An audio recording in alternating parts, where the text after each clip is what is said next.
Balikan po natin ang problema ng karahasan sa mga eskwelahan. Aminado ang Department of Education o DepEd na nakababahala na nga ang insidente ng karahasan na nagaganap sa mga paaralan. Pero ginigiit nila na ika nga yung mga isolated case lang daw yung mga yan.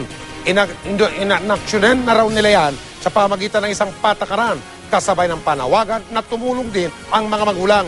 Nakatutok si Rafi Tima. Sa classroom na ito sa Sapang Palay sa Bulacan, pinatay sa saksak ng ice pick ang nooy 17 taong gulang na si Henry Navia Jr. Ang suspect, kaeskwela niya na mula umano sa kaaway na fraternity. Comatose naman matapos bugbugin ng mga kaklase si Reynaldo Salang Jr. Away sa babae ang sinasabing dahilan ng insidente na nangyari sa tapat ng kanilang eskwelahan. Isang 14 anyos na first-year high school student naman ang namatay matapos makipagsuntukan sa loob ng Benigno Ninoy Aquino High School sa Makati. Pero ayon sa Department of Education o DepEd, isolated case daw ito.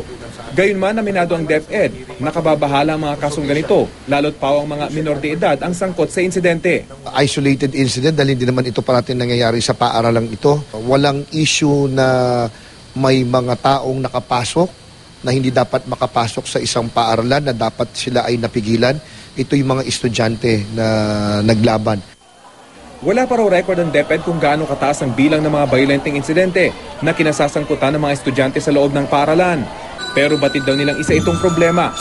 Kaya raw naglabas sila ng Child Protection Policy Guidelines para sa mga guro ng pampubliko at pampribadong eskwelahan.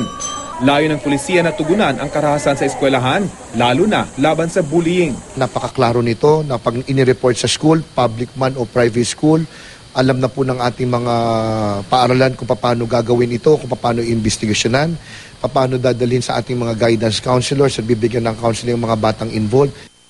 Ayon sa survey ng Council for the Welfare of Children, sa bawat 10 estudyante sa Pilipinas, 3 sa elementary at 4 sa high school ang nasaktan dahil sa bullying. 7 naman sa elementary at 8 sa high school ang nakaranas ng emotional bullying. Kadalasan daw, hindi nagsusumbong ang mga biktima ng bullying. Pinakamalinaw na senyales, ayaw pumasok ang bata. Siguro dahil sa inaasahan niya, meron na naman siyang kakaharapin na mga asar o mananakit sa kanya. Sa gitna ng pagtutok ng DepEd sa pangangalaga ng kaligtasan ng mga estudyante, nanawagan naman sila sa mga magulang na tumulong. Higit sa lahat, mga magulang daw ang makakaalam sa pag-uugali ng kani-kanilang mga anak. Hindi lahat ng dapat matutunan ng ating mga mag-aaral ay maaaring maituro sa silid-aralan lamang.